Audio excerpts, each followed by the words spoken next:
Let's say you're a busy professional, perhaps early in your career, and you're surrounded by these individuals who are doing some pretty amazing things, and you think they have some superpowers that you don't. In this video, I'll share with you 10 simple strategies to foster your creativity. Now, it's true for many of us, innovation and creativity often appear elusive, especially early on in one's career. The path to innovation and creativity, more often than not, leads through being productive. So step number one, learn some basic productivity skills. I've been a long-time student of productivity topics, conducting grand rounds, courses in various national societies, some of which have also traveled internationally. Now, there's a lot of people in your shoes who are still struggling to learn some of these basic productivity skills. There's something that everybody can use in this space. Back when I was a medical student, I realized that I'd been missing some very important lectures because I was super disorganized. When I joined University of Washington faculty in 2009, I realized that I needed to be able to effectively manage my clinical work, teaching, research, and administrative tasks just to be able to survive in this cutthroat academic environment. So far on this channel, I've created videos on how getting things done methodology has changed my life and can effectively set you up if you want to become a chair someday in your department. Now, as you learn some basic productivity skills, learn to automate some repetitive tasks and form some good habits, this will free up some time to indulge in creative thinking, experimenting, and allowing yourself the time to fail. Now, it's not that some people are naturally more creative and others are not. It's just productive people minimize the effort needed to perform these mindless repetitive tasks so they can maximize their energy on more challenging activities. Once you've experimented and established a personalized, simple, and effective productivity system, it creates this feeling of abundance and makes you realize the opportunities at your disposal. You'll have more energy, positivity, enthusiasm, and self-belief, and overall better work-life balance. Step number two, meet expectations early. Now, everyone has numerous expectations at work. Before one proceeds to fulfill each of these expectations, it helps to understand the specifics of these expectations and timelines so as to pace yourself. Everything in life is a marathon, not a sprint. Meeting these expectations early, however, opens up more time for creative thinking, learning, and experimenting. Step number three, use your spare time to improve yourself. As Abraham Lincoln famously said, if I only had 1 hour to chop down a tree, I would spend the first 45 minutes sharpening my axe. Media consumption is a huge time sink if many hours are spent on a daily basis consistently. It's important to daily find some time to indulge in reading some books because books can exercise your brain and provide inspiration and fill you with information that allows you to make these creative connections easily. Exercise your brain by reading a lot, talking to clever people, and sharing diverse opinions. Now, I have a 30-minute car commute in the Seattle traffic and about 15-minute walk from the parking lot to my reading room. This provides me 90 minutes of learning 5 days a week, and it adds up pretty quickly. I taught myself all about personal finance, investment, and this experience was life-changing. Avoid domain dependence. Look for solutions for your work problems outside of your area of expertise. Now, adequate sleep is also important as sleep deprivation is counterproductive to creativity. It's in deep sleep that the brain processes information and reorganizes all the stuff kicking around in our head. When we wake up, we might be surprised by the ideas that have burst into our brain. I also find it really interesting to travel across time zones, and somehow I get my best ideas when I'm actually overseas. While it may not sound intuitive, I think it's important to get bored sometimes.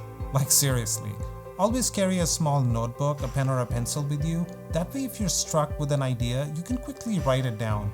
Upon rereading your notes, you may discover that 90% of these ideas are frankly useless, but don't worry, because that's normal. What's more important is that 10% of these ideas are brilliant. All of us are talented enough to have something to share with anyone. Having an abundance mindset, which is based on the premise that there's enough for everyone around us, allows people to connect with us and ultimately our innovative ideas. Our willingness to share with our colleagues has them invested in our ideas, and they'll be more motivated to see the group projects come through to completion. Avoid the scarcity mindset. Having this mindset makes it very difficult to build an effective team and leads to feelings of jealousy, competition, conflict, sadness, which can translate into unseen lost opportunities and decreased productivity and essentially kills creativity. Point number 5, create win-win situations. Encourage your peers, collaborators, mentees to use their unique talents and abilities to foster their own creativity. Encourage them to listen to one another and allow the flexibility to contribute to group projects on the basis of their skill sets and preferences. Allow your team to take decisions and create a safe environment so that work can be critiqued internally at every stage. Schedule creative brainstorming sessions and encourage innovative new ideas and establish a reward system to promote creativity. Make efforts to move from a hierarchical-based system to a collective wisdom-style method of working to formulate long-term connections with your team and eventually try to leave a legacy. Number 6, have an open mind to problem solving. I've learned from reading Austin Kleon's books where he recommends to Google everything, and this helps to refine the question. He basically asks us to question the problem. So get a sheet of paper, get an electronic notebook, a computer, or whatever you use to make notes, and question your problem in great detail. Also, it's a great idea to think on paper, not in your head. John Cleese, in a famous talk, outlined 5 factors that can help make our lives more creative. First, he talks about space.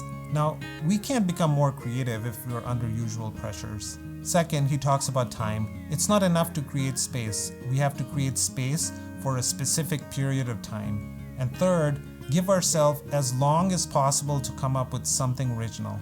And we have to learn to tolerate this discomfort of pondering time and indecision. Fourth, he talks about confidence. Now, the fear of making a mistake prevents us from becoming more creative. And finally, he talks about humor. Now, humor is interesting because it gets us from a closed mode to an open mode quicker than anything else. Having an open mind where one takes a broad view of the problem allows the mind to consider innovative solutions and fosters creativity. Try to resist the temptation to revert to a closed mode where you zoom in on implementing a specific solution with a narrow perspective. Point number 7, get curious, take risks, but act now. Risk-taking makes us move from a competent zone to an incompetent zone. Now, it's often difficult to move away from the safety of our tried and tested approaches to the uncertainty of pursuing riskier ideas. Often the system encourages us to remain in the status quo, and it takes courage to be creative. You've got to learn to trust your instincts. My favorite question for any luminary in any field that I might meet is, what made you famous?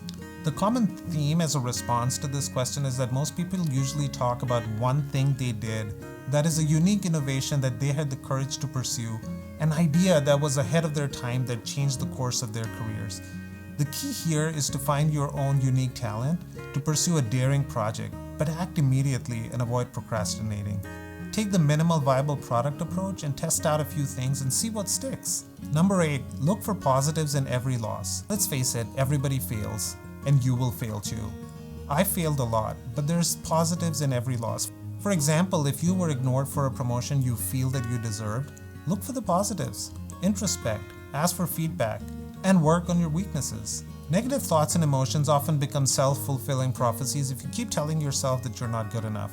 Put your mind in control. Focus on what you can do instead of bemoaning the fact what you cannot. Focus on the big picture and work towards achieving your life's ambitions with renewed energy. Number 9, stop comparing and set the example. Foster positivity around you. Stop comparing yourself to other people, as each of us are unique in our own ways.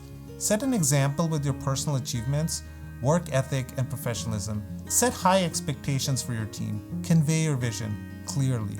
Encourage your team and provide them with the necessary skills and opportunities to achieve the common goal. And finally, number 10, have appreciative conversations and express gratitude. Make a habit of focusing on the things that you have. Talk about personal experiences and achievements and ignore the things that you don't have.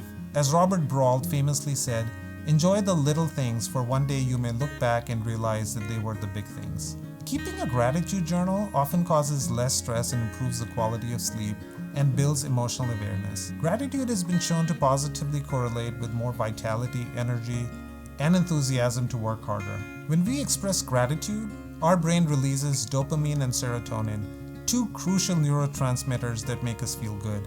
They enhance our mood and immediately make us feel happy from the inside. By consciously practicing gratitude every day, we can strengthen these neural pathways so that the attitude of gratitude becomes our baseline. Oprah Winfrey said, "Be thankful for what you have and you'll end up having more. If you concentrate on what you don't have, you'll never have enough." Take the time to explore and experiment with some of these ideas. They have the potential to transform you into a creativity powerhouse. Give it a shot. Thanks for watching, and I'll see you in the next video.